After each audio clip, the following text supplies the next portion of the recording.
नमस्कार दोस्तों, स्वागत है आपका एक और अद्भुत रहस्यमयी और आध्यात्मिक यात्रा में। आज हम जानेंगे उस देवता की कथा जिन्हें कलयुग का जीवंत भगवान कहा जाता है, जिनकी एक झलक पाने के लिए करोड़ों श्रद्धालु हर साल तिरुपति की पहाड़ियों पर चढ़ाई करते हैं। वो है भगवान श्री तिरुपति बालाजी महाराज।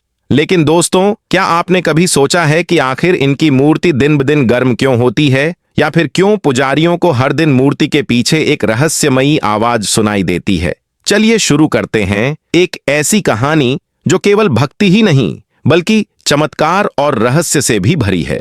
बहुत समय पहले की बात है। त्रेता युग बीत चुका था, द्वापर युग भी समाप्त होने को था। देवता, आर्षि और पृथ्वी की आत्मा स्वयं भगवान विष्णु के पास पहुंचे। पृथ्वी बोली, प्रभु, कलयुग आ रहा है, पाप बढ़ेगा, लोग धर्म से भटकेंगे। भगवान विष्णु ने मुस्कुराकर उत्तर दिया, जब भी अधर्म बढ़ेगा मैं किसी न किसी रूप में धरती पर अवतार लूंगा। और तभी तय हुआ कि वे वेंकटाचल पर्वत पर अपने अगले अवतार की तैयारी करेंगे। वेंकटाचल वह पवित्र पर्वत था जिसे आज हम तिरुमला पर्वत के नाम से जानते हैं। वहां के घने जंगलों में भगवान विष्णु ने श्री वेंकटेश्वर के रूप में तपस्या प्रारंभ की। भगवान विष्णु जब वेंकटाचल पर तपस्यारत थे, तभी एक विचित्र घटना घटी। माता लक्ष्मी नारायण के अचानक वन में जाने से बहुत दुखी थीं। वह बिना बताए गए थे। नारद मुनि के माध्यम से उन्हें यह झात हुआ।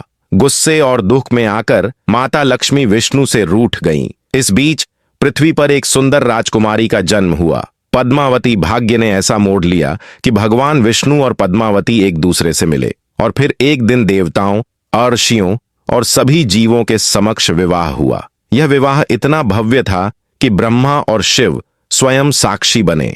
लेकिन इसी विवाह के कारण एक रहस्य ने जन्म लिया। शादी के बाद जब लक्ष्मी जी को विवाह का समाचार मिला तो उन्होंने नारायण से मिलने का निश्चय किया। लेकिन जब वे पहुंची तो उन्होंने देखा उनका प्रिय नारायण अब किसी और के साथ हैं। दर्द, आक्रोश और अपमान से भरी माता लक्ष्मी ने एक श्राप दे दिया और तभी से वेंकटेश्वर भगवान की मूर्ति में एक अजीब सी शक्ति आ गई। मूर्ति दिन प्रतिदिन गर्म रहने लगी। मंदिर में कभी कभी घंटियों के बिना भी आवाजें सुनाई देती। कुछ पुजारी कहते हैं रात के समय मंदिर से कोई चलता हुआ दिखाई देता है, लेकिन वह कोई इंसान नहीं होता। लेकिन दोस्तों, क्या आप जानते हैं कि तिरुपति मंदिर के पीछे एक प्राचीन पत्थर की दीवार है? उस दीवार के पीछे है एक गुफा जिसे आज तक आम जनता के लिए नहीं खोला गया। कहा जाता है कि उस गुफा में एक धड़कन सी सुनाई देती है, जैसे कोई जीवित हो। शास्त्रों के अनुसार भगवान वेंकटेश्वर ने विवाह के पश्चात कुछ समय उस गुफा में ध्यान लगाया था।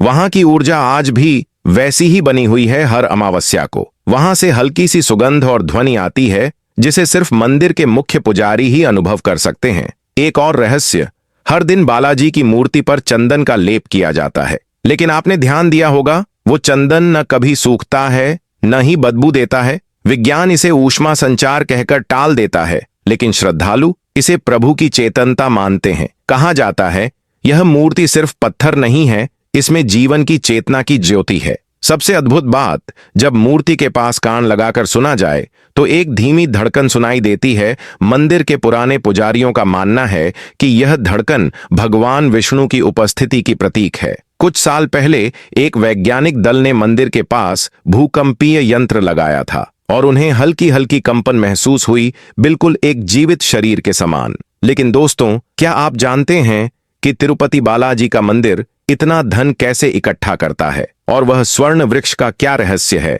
जिससे लोग मनोकामना मांगते हैं और उनकी बातें सच होती हैं? और सबसे बड़ा प्रश्न, बालाजी मंदिर में हर 12 साल बाद कौन आता है और चुपचाप चला जाता है? तिरुमला की पहाड़ियों में एक वृक्ष है जिसे स्वर्ण वृक्ष कहा जाता है। कहते हैं यह वृक्ष भगवान वेंकटेश्वर ने स्वयं अपने विवाह के तुरंत बाद लगाया था। श्रद्धालु इसकी परिक्रमा करते हैं और चुपचाप एक पत्ता तोड़कर अपनी मनोकामना लिखते हैं।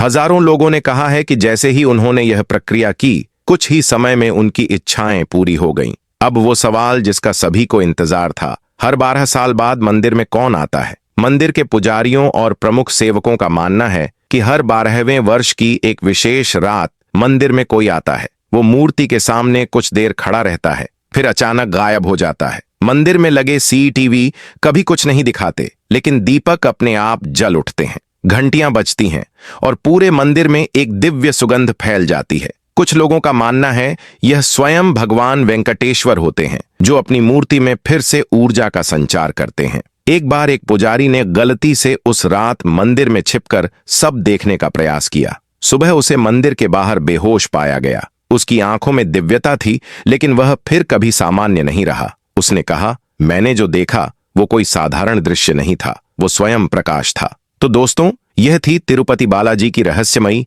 और आध्यात्मिक यात्रा। एक ऐसी कथा जो सिर्फ इतिहास नहीं बल्कि आज भी जीवित है। अगर आपको हमारी कहानी अच्छी लगी तो वीडियो को लाइक और चैनल को सब्सक्राइब जरूर करें।